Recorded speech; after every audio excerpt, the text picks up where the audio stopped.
Hi friends, இன்றைக்கி நம்ம ஒரு ப்ளவுஸோட ஸ்லீவ் டிசைனிங் வீடியோ பார்க்கலாம். இதுக்காக நான் சாரீலேருந்து கொஞ்சம் கிளாத் வந்து கட் பண்ணி எடுத்திருக்கேன்.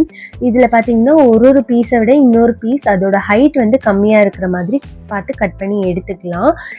நீங்கள் எடுத்திருக்க ப்ளவுஸுக்கு தகுந்த மாதிரி தான் நீங்கள் இந்த கிளாத்தை கட் பண்ணி எடுத்துக்கணும். இப்போ இதை பார்த்தீங்கன்னா இந்த மாதிரி 4 ஃபோல்டிங்ஸ் பண்ணிவிட்டு நான் இந்த ஸ்லீவில் இந்த பார்டர்லேருந்து அட்டாச் பண்ண போகிறேன்.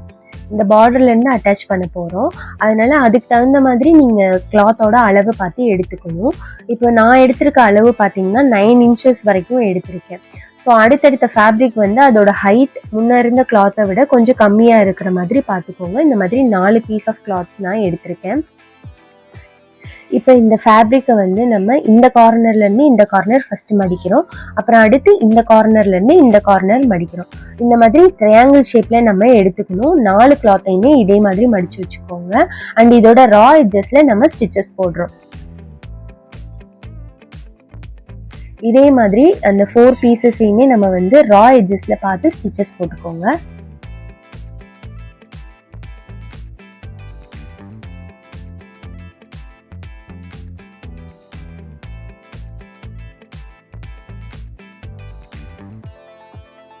இப்போ நம்ம இந்த ஸ்லீவில் இந்த 4 பீஸையும் இந்த மாதிரி அரேஞ்ச் பண்ண போகிறோம்.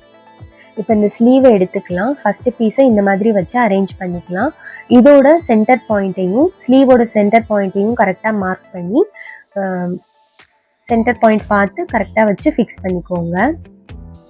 இப்போ இதுலேருந்து நம்ம அப்படியே ஸ்டிச்சஸ் போட போகிறோம். அதுக்கப்புறம் கொஞ்சம் டிஸ்டன்ஸ் விட்டு அடுத்த பீஸ் வைக்கிறேன். இதே மாதிரி இந்த 4 பீஸையுமே நம்ம அரேஞ்ச் பண்ணிக்கலாம். அடுத்த பீஸையும் அரேஞ்ச் பண்ணிட்டு நம்ம இப்போ ஃபுல்லாக ஒரு ஸ்டிச்சஸ் போட்டுக்கலாம். பேக் சைட் திருப்பி நீங்கள் அந்த ஸ்லீவோட ஷேப்லேயே ஃபுல்லாக ஸ்டிச்சஸ் போட்டுட்டு மீதம் இருக்கிற எல்லா ஃபேப்ரிக்கையும் வந்து கட் பண்ணி எடுத்துக்கோங்க. இப்போ பார்த்தீங்கன்னா ஃபுல்லாக நம்ம ஸ்லீவ் கம்ப்ளீட் ஆகிடுச்சு. இப்போ இதோட சென்டரில் வந்து நம்ம இந்த மாதிரி பீட்ஸ் வச்சு ஸ்டிச் பண்ண போகிறோம்.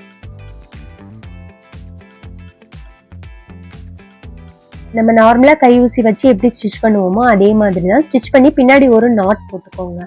இந்த மாதிரி பீட் ஸ்டிச் பண்ணும்போது எப்போவுமே நம்ம ஒரு பீட் ஸ்டிச் பண்ணிவிட்டு பின்னாடி ஒரு நாட் போடுறது நல்லது. இல்லைன்னா அந்த த்ரெட் வந்து சம்டைம்ஸ் லூஸ் ஆகிறதுக்கும் சான்சஸ் இருக்குது. அப்போ பீட் வந்து லூஸாக இருக்கிற மாதிரி இருக்கும். அதுக்காக செக்யூர் பண்ணுறதுக்காக தான் பின்னாடி ஒரு சின்ன நாட் போட்டிங்கனாலே போதும். நாட் போட்டுட்டு அடுத்த பீட் வந்து ஸ்டிச் பண்ணுறதுக்கு போங்க.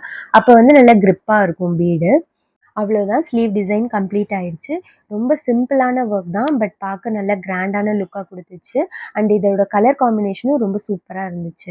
தேங்க்ஸ் ஃபார் வாட்சிங். பை.